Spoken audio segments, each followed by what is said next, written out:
اگر آپ اس پہ غور کریں تو آداب معاشرت کا خلاصہ ہے یہ حدیث۔ آقا کریم نے ارشاد فرمایا اتنی دیر تک کوئی شخص کامل مومن نہیں ہو سکتا جب تک وہ اپنے مومن بھائی کے لیے وہ پسند نہ کرے جو اپنے لیے پسند کرتا ہے۔ ایک اچھا معاشرہ تشکیل دینے کے لیے آپ کو کوئی رہنما اصول چاہیے گا تو اس سے بہتر آپ کو کوئی اصول نہیں ملے گا۔ اپنے لیے بہرحال بندہ بہتر ہی چاہتا ہے، تو جب وہ اس مزاج میں ڈھل جائے کہ میں اپنے مومن بھائی کے لیے، اپنے معاشرے کے دوسرے افراد کے لیے بھی وہی چاہوں گا، تو پھر مجھے بتاؤ کہ معاشرے کے اندر پھیلتی ہوئی روحانی بیماریاں، حسد، حقد، بغض، کینہ، نفرت، ایک دوسرے کو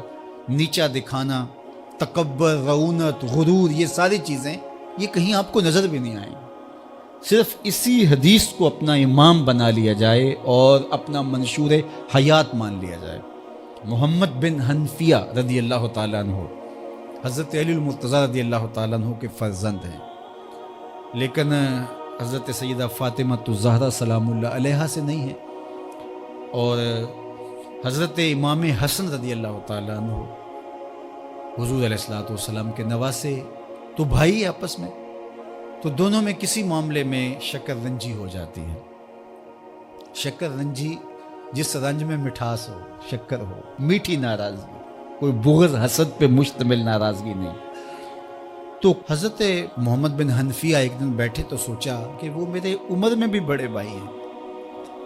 اور پھر دوسری بات یہ ہے کہ وہ رسول خدا کی بیٹی کے بیٹے ہیں، ان کا یہ اعزاز ہے، بہرحال مجھے تو یہ اعزاز نہیں ہے، پھر جوانان جنت کے سردار بھی ہیں، تو میں ان سے ناراض ہوں،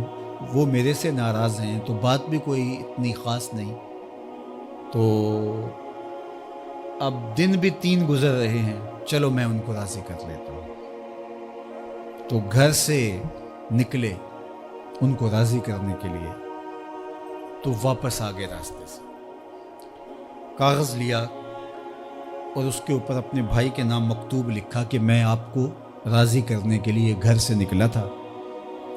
لیکن راستے میں مجھے حضور علیہ السلام کا فرمان یاد آیا کہ جب 2 مومن بھائی آپس میں کسی معاملے میں الجھ جائیں، ناراض ہو جائیں، تو جو صلح میں پہل کرے گا وہ جنت میں بھی پہلے جائے گا۔ تو میں تو یہ گوارا نہیں کرتا کہ آپ سے پہلے جاؤں، تو میں ناراض ہوں، آپ آئیں اور مجھے منائیں۔ تو حضرت امام حسن نے خط پڑھا اور مسکرانے لگے، اور آپ تیزی کے ساتھ تشریف لائے اور اپنے بھائی کو کہا اچھا مان جاؤ پھر۔ تو وہ مننے کے لیے تو پہلے ہی تیار تھے نا۔ تو جب آپ اپنے مومن بھائی کے لیے وہ پسند کریں گے جو اپنے لیے پسند کرتے ہیں، تو پھر زندگی گزارنے کا مزہ آنے لگے گا۔ نفس روکتا ہے یہ چیز میرے پاس ہے اس کے پاس نہ ہو، یہ اعزاز میرے پاس ہے اس کے پاس نہ ہو، اور اس کی ایک اپنی لذت ہے اور وہ مادی لذت ہے، اور ایک ہے باطن کی، روح کی لذت۔ تو روح کی لذت نفس کی لذت سے کہیں زیادہ اور کہیں دیر پا اور کہیں مختلف ہے۔ اس لیے جب آپ قربانی دیتے ہیں، ایثار کرتے ہیں، یا کسی کو ترجیح دیتے ہیں، تو اس کی جو روحانی لذت ہے، آپ کو بھوک لگی ہوئی ہے، تو آپ کو ایک روٹی مل گئی ہے، تو آپ کو ایک ایسا شخص نظر آیا جو آپ سے بھی زیادہ بھوکا ہے، اور آپ کسی نمائش کے لیے نہیں، محض اللہ کی رضا کے لیے اس کو روٹی دے کر کے دیکھیں، خود بھوک کاٹ کے دیکھیں، وہ مرغن کھانوں میں سرور نہیں آئے گا جو اس بھوک میں لطف آپ کو آئے گا۔ تو حضور علیہ السلام کا یہ فرمان اپنے عمل کا حصہ بنا لیں، اور اپنے بھائیوں سے، جو خونی رشتے سے جڑے ہوئے بھائی ہیں، وہاں سے شروع ہو کر کے پورے معاشرے کے اندر اس کا عملی نفاذ کریں۔ آپ کو اتنا سرور آئے گا اور باطن میں اتنا نور آئے گا، اور اس قدر معاشرے میں خوبصورتی کی بنیاد پڑے گی۔ اور اگر ہم آج اس حدیث کو اپنے لیے خضر راہ بنا لیں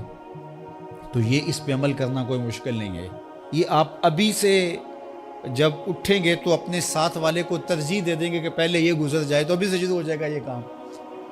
تو یہ آپ گھر میں اپنے بچوں کے ساتھ، اپنی بیوی کے ساتھ، روزمرہ کی زندگی میں جہاں ملازمت کر رہے ہیں،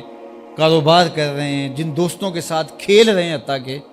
تو یہ وہ چیز ہے کہ اس کا آغاز عمل سے پہلے سوچوں سے شروع ہو جاتا ہے۔ کہ آپ کسی کے لیے اچھا سوچنا شروع کر دیں. جو اپنے لیے سوچتے ہیں وہ اپنے بھائی کے لیے بھی سوچیں. ہمارے بزرگ فرمایا کرتے تھے کہ کسی کے ساتھ دوستی کا ایک حق یہ بھی ہے کہ اس کی آخرت کے لیے سوچا جائے کہ یہ میرا دوست ہے تو دنیا میں میرے ساتھ ہے تو حشر میں بھی جنت میں میرے ساتھ ہے. تو اس کی ہدایت کے لیے اگر نماز نہیں پڑھتا تو اس کو نماز کی طرف لے کر آئیں. اگر اس کے معاملات کے اندر خرابیاں ہیں تو ان کو دور کرنے کی کوشش کریں اور اس کو آہستہ آہستہ اچھائی کا خوگر بنا لیں.